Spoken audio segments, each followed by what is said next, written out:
नमस्कार दोस्तों।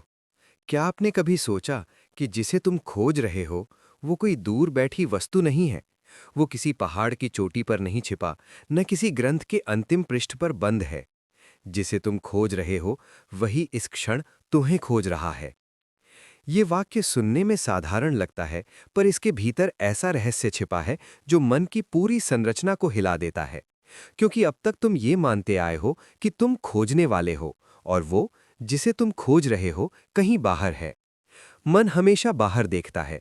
वो पूछता है, ईश्वर कहाँ है, सत्य कहाँ है, शांति कैसे मिलेगी, मुक्ति का मार्ग क्या है। और इन प्रश्नों के साथ वो यात्रा शुरू करता है।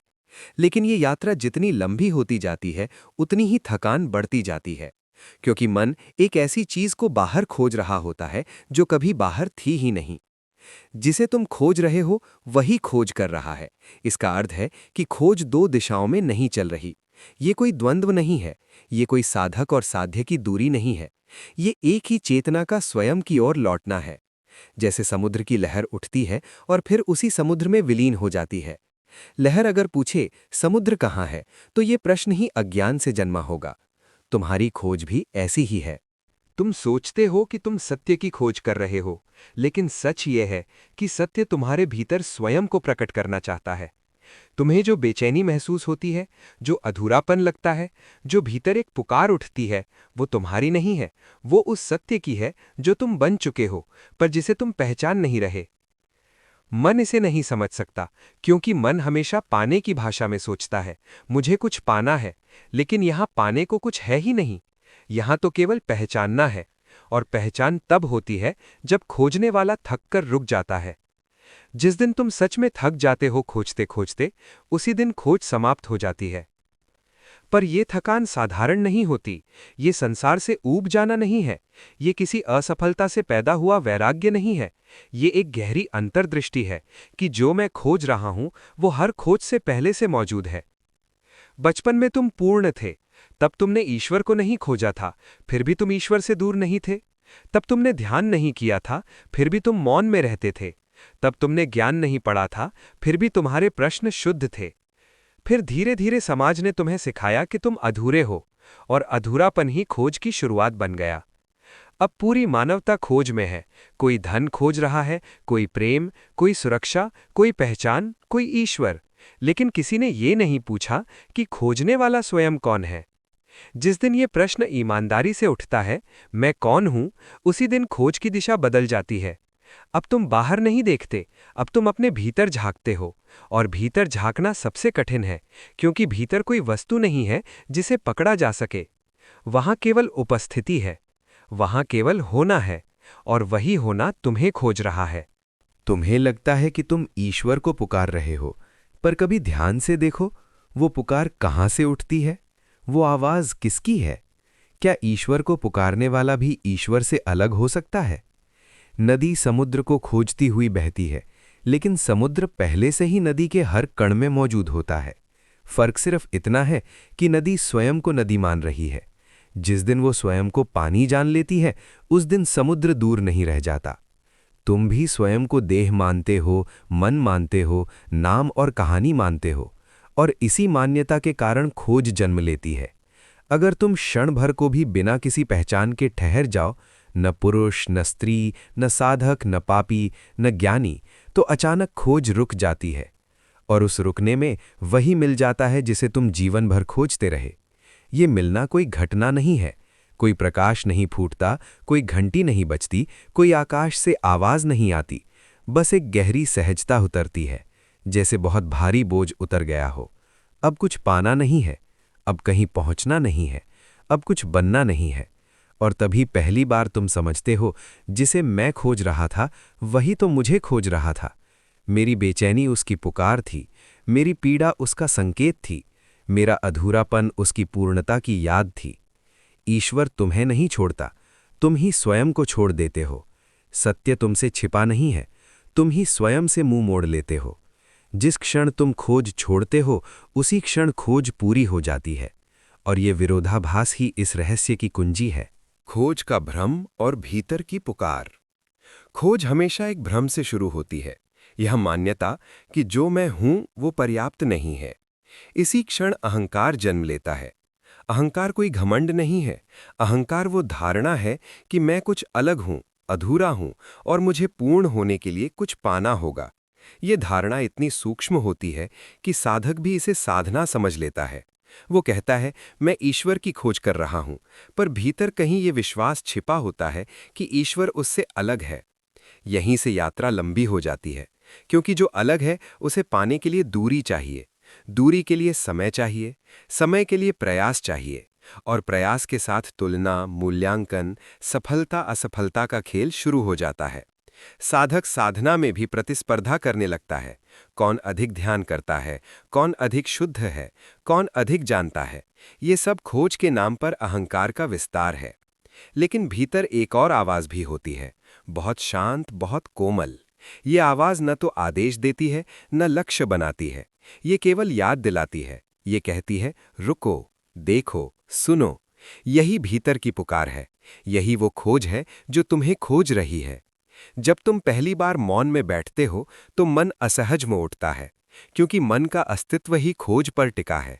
यदि खोज रुक जाए तो मन को अपनी व्यस्तता खोनी पड़ती है। इसलिए वो विचारों की भीड़ लगा देता है, स्मृतियां उछालता है, भविष्य के सपने रचता है। वो कहता है, अभी नहीं, बाद में शांति मिलेगी, अभी नहीं, अभ्यास पूरा होने दो। पर शांति अभ्यास का परिणाम नहीं है, शांति तुम्हारा स्वभाव है। जिसे तुम खोज रहे हो वही खोज कर रहा है। इसका दूसरा अर्थ ये भी है कि तुम्हें कहीं जाना नहीं है, तुम्हें बस पीछे हटना है, पहचान से, कहानी से, प्रयास से। जैसे आंखें जब बाहर देखना बंद करती हैं, तब पहली बार भीतर का अंधेरा नहीं बल्कि प्रकाश दिखने लगता है। मन कहता है कुछ करो, चेतना कहती है बस रहो। ये रहना बहुत कठिन लगता है, क्योंकि हमने जीवन भर कुछ न कुछ करते हुए ही स्वयं को मूल्यवान समझा है। बचपन से हमें सिखाया गया कि उपलब्धि ही पहचान है। इसीलिए जब तुम कुछ नहीं करते तो भीतर अपराध बोध उठता है। लगता है जैसे समय बर्बाद हो रहा हो। लेकिन यही बर्बादी वास्तव में सबसे बड़ा निवेश है, स्वयं में लौटने का। तुमने देखा होगा, जब तुम किसी प्रिय की खोज में होते हो तो बेचैनी बढ़ती है, और जब वो प्रिय मिल जाता है तो बेचैनी अपने आप गिर जाती है। पर यहाँ स्थिति उल्टी है। यहाँ बेचैनी इसलिए है क्योंकि प्रिय पहले से मौजूद है और तुम उसे पहचान नहीं रहे। ये बेचैनी उसी पहचान की मांग है। इसे तुम प्रेम भी कह सकते हो। ईश्वर की खोज, सत्य की खोज, आत्मा की खोज, ये सब प्रेम के ही रूप है, क्योंकि जो तुम्हें खींच रहा है वो तुम्हारे भीतर का ही सार है। अगर वो बाहरी होता तो आकर्षण इतना गहरा नहीं होता। ये आकर्षण घर लौटने का है। लेकिन घर लौटने के लिए पहले ये स्वीकार करना पड़ता है कि तुम भटके हुए नहीं हो। ये सबसे बड़ा विरोधाभास है। जैसे ये तुम कहते हो मैं खोया हुआ हूं, उसी क्षण तुम स्वयं को किसी केंद्र से दूर मान लेते हो। पर सच ये है कि तुम कभी केंद्र से दूर गए ही नहीं, केवल ध्यान की दिशा बदली है। ध्यान कोई तकनीक नहीं है। ध्यान एक स्मृति है, स्वयं को याद करना। जब तुम सांस को देखते हो, मंत्र जपते हो या मौन में बैठते हो, ये सब केवल मन को थकाने के उपाय हैं, ताकि मन कुछ देर शांत हो जाए और उस शांति में सत्य स्वयं को प्रकट कर सके। तुम उसे प्रकट नहीं करते, वो स्वयं आता है जब खोज की आवाज धीमी पड़ जाती है।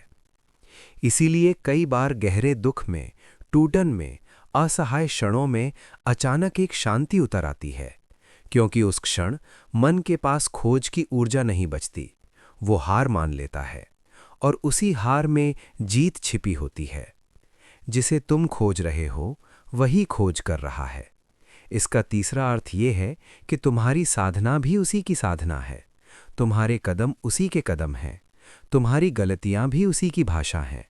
इसलिए अपराध बोध छोड़ो, तुलना छोड़ो, जल्दी छोड़ो। जो खिलना चाहता है वो अपने समय पर खिलता है। तुम बीज को खींचकर अंकुर नहीं बना सकते, तुम केवल मिट्टी को तैयार कर सकते हो, पानी दे सकते हो, धूप दे सकते हो, और फिर प्रतीक्षा कर सकते हो। यही प्रतीक्षा ध्यान है, यही प्रतीक्षा भक्ति है, यही प्रतीक्षा ज्ञान है। जब प्रतीक्षा पूर्ण होती है तो एक दिन अचानक तुम्हें एहसास होता है, खोजने वाला और जिसे खोजा जा रहा था दोनों एक ही हैं। ये एहसास कोई विचार नहीं होता, ये एक शांत स्वीकार है, जैसे कोई बहुत पुरानी बात याद आ गई हो। और उस याद के बाद जीवन वही रहता है, वही काम, वही संबंध, वही संसार, लेकिन देखने वाला बदल जाता है। अब तुम खोज में नहीं हो, अब तुम उपस्थिति में हो, और उपस्थिति ही वो द्वार है जहां खोज समाप्त होती है। अहंकार का अंतिम आवरण और खोज का विसर्जन। जब खोज बाहर की ओर नहीं रहती, जब मन थककर भीतर की ओर मुड़ता है, तब एक सूक्ष्म बाधा सामने आती है। ये अहंकार का अंतिम आवरण है। ये वो अहंकार नहीं है जिसे आसानी से पहचाना जा सके। ये न तो घमंड है, न इच्छा, न क्रोध। ये आध्यात्मिक अहंकार है। ये भाव कि मैं जानने लगा हूं, मैं समझ गया हूं, मैं साधना में आगे बढ़ रहा हूं। यही वो क्षण है जहां बहुत से साधक रुक जाते हैं, क्योंकि यहां अहंकार बहुत शुद्ध रूप में उपस्थित होता है।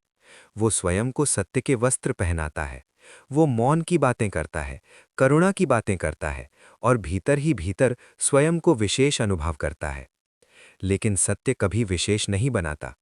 सत्य तुम्हें साधारण बनाता है, इतना साधारण कि तुम स्वयं को पहचान भी नहीं पाते। जिसे तुम खोज रहे हो वही खोज कर रहा है। इस वाक्य की सबसे गहरी परत यहीं खुलती है। अब खोज केवल बाहर की नहीं थी, अब वो भीतर की भी नहीं है। अब खोज स्वयं खोज को ही छोड़ने की तैयारी में है। अहंकार का अंतिम रूप यही है, खोज करता बने रहना। मन कहता है, ठीक है, बाहर कुछ नहीं मिला, भीतर देख लेते हैं। और वो भीतर भी एक पर्यटक की तरह घूमने लगता है, अनुभव जमा करता है, मौन के क्षणों को गिनता है, शांति के स्तर नापता है। ये भी एक सूक्ष्म बाजार है, लेकिन चेतना बाजार से परे है। जब तुम सच में भीतर उतरते हो, तो वहां कोई अनुभव स्थायी नहीं होता, वहां कोई संग्रह नहीं है।